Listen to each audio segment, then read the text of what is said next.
Hi guys! Ayun, magluluto po tayo today ng ulam. At ito yung mga ingredients.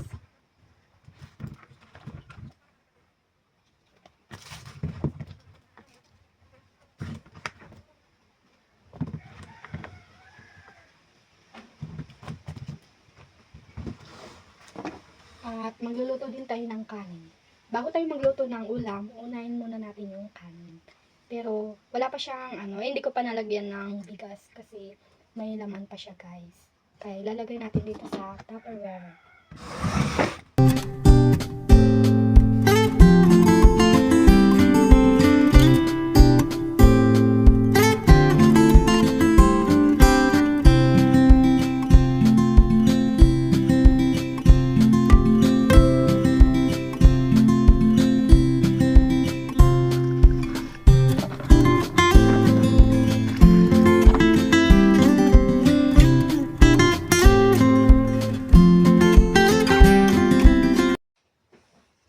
Ayun guys, tapos ko na pong tinanggal yung dumi dito. Kaya lalagyan po na natin ng kahoy.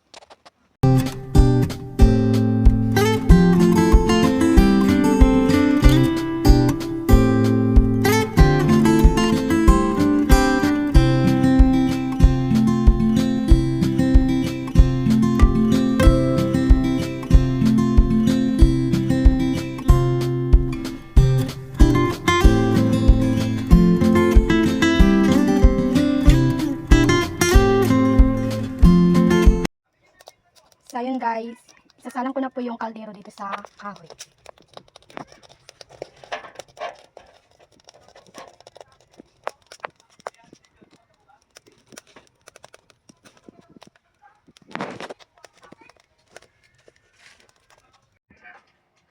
So, ayun guys, tapos ko na pong naisalang yung kaldero sa apoy. Basta yun. So, ayun, sunod ko naman yung mga gulay. Bago natin hiwain yung mga gulay, hugasan ko muna. Madumi siya. Tapos, pagkatapos natin hugasan yung mga gulay, syempre hiwain na natin. At pagkatapos natin hiwain, hugasan ulit para malinis naman siya at hindi namin makain yung dumi kasi galing siya sa lupa.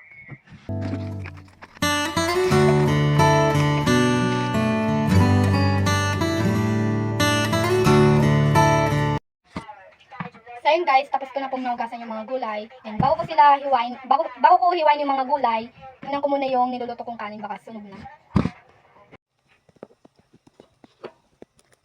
Charan! So yun guys, luto na po yung kanin. Titikman natin kung malambot na siya.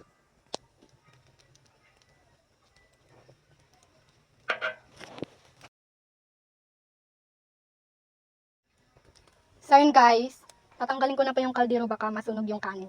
Wala kami kainin.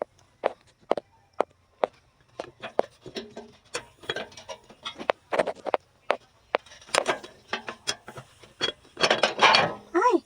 Tanggal siya guys, wait lang. Ayusin ko muna. So yun guys, tapos ko na pong tinanggal yung kaldero dito sa apoy. So isunod naman natin itong mga gulay. Hiwain natin sila guys.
Charan!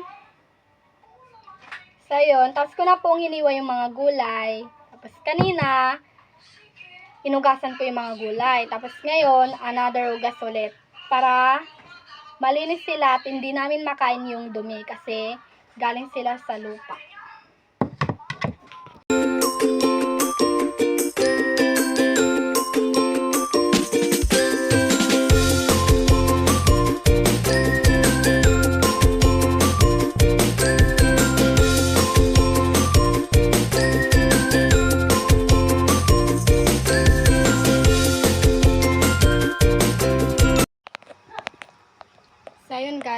ko na pong naugasan yung mga gulay.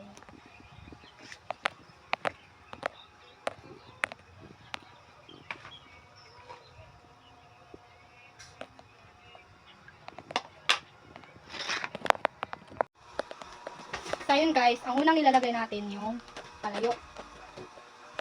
Ilalagay natin dito sa shilin. Pagkatapos nun, ang unang igigisa natin yung mga sibuyas at bawang. So yun guys, lagyan natin ng mantika yung palayok.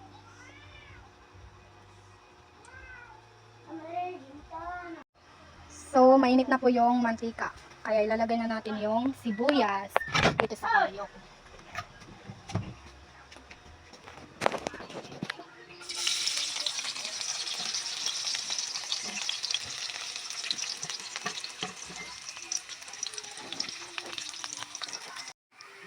So, yun guys. Luto na po yung sibuyas at bawang. So, ilalagay na natin yung mga gulay dito sa palayok. Ang unahin natin yung kamatis.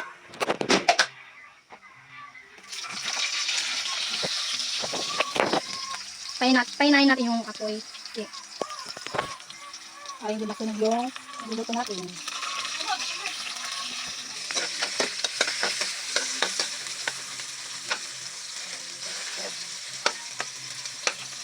Hintayin natin lumambot yung kamatis bago natin isunod yung mga ibang gulay.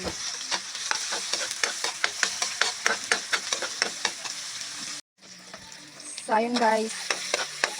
Dito na po yung kamatis natin at malambot na po siya. Sunod na natin yung mga ibang gulay. Patatas muna. So, ayun guys. Malinis yung kamay ko ha. Baka sabihin niyo madumi.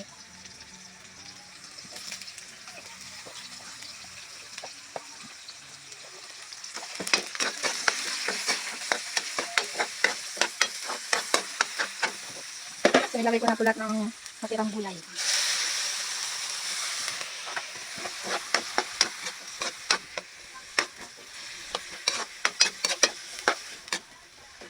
So, hintayin natin lumambot yung mga ibang gulay na inilagay ko dito sa palayok. Tapos, pagkatapos noon, lagyan na natin ng tubig. Yun lang. So, ayun guys. Tignan na natin muna yung mga gulay kung malambot na pa sila. So, ayun guys. Malambot na po yung mga gulay natin. Ang isusunod natin na ilalagay dito sa palayok, yung repolyo.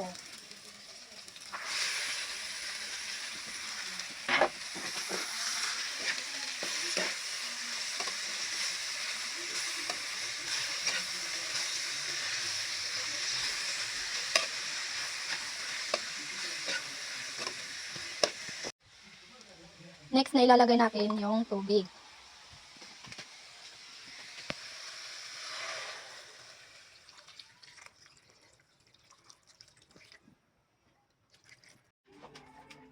So, ayun guys. Next na ilalagay natin yung magic sarap at asin. Tapos, lagyan natin sila ng paminta para sumarap yung niluluto nating gulay.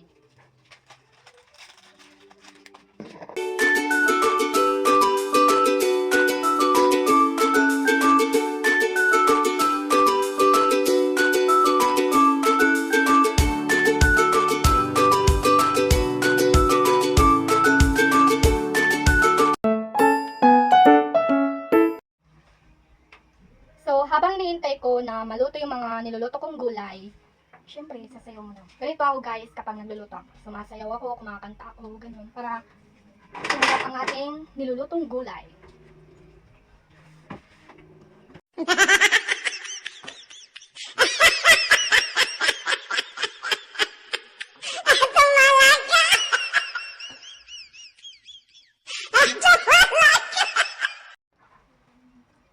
So, ayun guys, tingnan natin kung luto na yung niluluto nating gulay.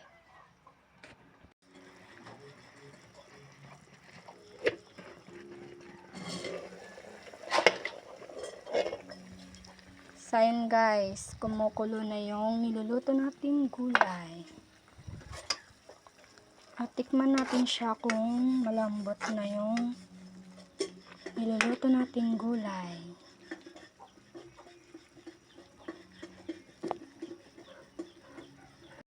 Eh?